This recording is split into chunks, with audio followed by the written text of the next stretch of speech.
तो दोस्तों, आपने कभी लोहड़ी माता की कथा सुनी है? अगर नहीं तो आपको लोहड़ी माता की एक बार कथा सुन लेनी चाहिए। इससे आपको पता चलेगा कि लोहड़ी का पर्व क्यों मनाया जाता है और इसका क्या महत्व है। पूरे विश्व में भारत को त्योहारों का देश माना जाता है। इसका कारण यह है कि भारत में बहुत से लोग रहते हैं और सभी धर्मों में इसका कारण यह है कि भारत में बहुत से धर्म के लोग रहते हैं और सभी धर्मों में त्योहारों की अपनी अलग ही भूमिका होती है। वहीं इतने सारे त्योहारों के होने से लगता है कि मानो पूरे वर्ष ही त्योहारों का सिलसिला जारी रहेगा। इसी तरह एक त्योहार है लोहड़ी, जिसे उत्तर भारत में बड़े ही धूमधाम से मनाया जाता है। लोहड़ी का त्योहार मुख्य रूप से पंजाब में पंजाबियों के द्वारा मनाया जाता है। हालांकि बहुत से हिंदू लोग भी इस पर्व को मनाते हैं। इसीलिए आप लोगों को लोहड़ी माता की कथा के बारे में कुछ जानकारी प्रदान की जाती है। भारत में लोहड़ी का त्योहार मकर संक्रांति से एक दिन पहले 13 या 14 जनवरी को मनाया जाता है। ये त्योहार उत्तर भारत का प्रसिद्ध त्योहार होता है।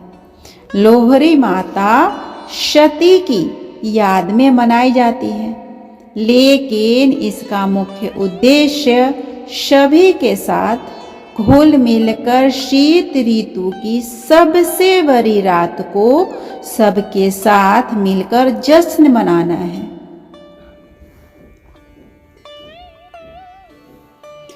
आइए अब हम लोहड़ी से जुड़ी प्रचलित कथा को सुनते हैं। एक पौराणिक कथा के अनुसार लोहड़ी की आग दक्ष प्रजापति की पुत्री माता सती की याद में जलाई जाती है। दक्ष प्रजापति की पुत्री माता सती को कोई और नहीं बल्कि भगवान शिव की अर्धांगिनी माँ पार्वती थी। एक बार जब राजा दक्ष ने एक महायज्ञ का आयोजन किया था, जिसमें सभी देवताओं को आमंत्रित किया गया, लेकिन राजा दक्ष ने भगवान शिव और माता सती को आमंत्रित नहीं किया। जब माँ सती बिना आमंत्रण के वहां पहुंची तो राजा दक्ष ने शिव जी का बहुत अपमान किया, जिस कारण सती ने अग्नि में कूदकर अपने प्राण त्याग दिए। तभी से सती के अग्नि में समर्पित होने के कारण लोहड़ी का पर्व मनाया जाने लगा और ये एक लोहड़ी पर्व की परंपरा बन गई, जो सदियों से चली आ रही है। आप सभी को बता दें कि जब शिव जी के अपमान को माता सती नहीं सहन कर पाई तो यज्ञ की हवन में ही अपनी आहुति दे दी।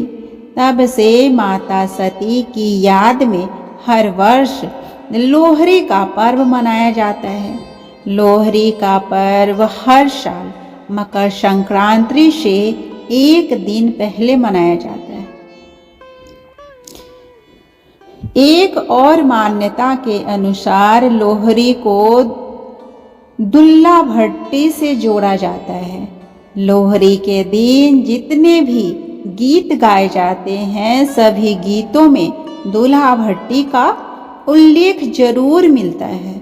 दुल्हा भट्टी मुगल शासक अकबर के समय का विद्रोही था, जो कि पंजाब में रहता था। दुल्हा भट्टी के पुरखे भट्टी राजपूत कहलाते थे। उस समय लड़कियों को गुलामी के लिए अमीर लोगों के बीच बेचा जाता था। दुल्हा भट्टी ने न केवल उन लड़कियों को बचाया बल्कि उनकी शादी भी कराई। दूल्हा भट्टी ने एक योजना के तहत इस काम में रोक भी लगाई और दूल्हा भट्टी गरीब लड़कियों की शादी अमीर लोगों को लूट कर कराता था।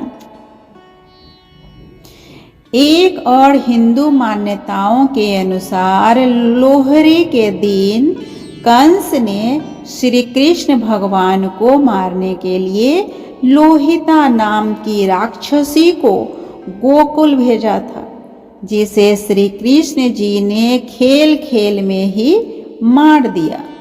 इसीलिए भी लोहरी का पर्व मनाया जाता है। तो हमने जाना लोहरी पर्व और उससे जुड़ी प्रचलित कहानी।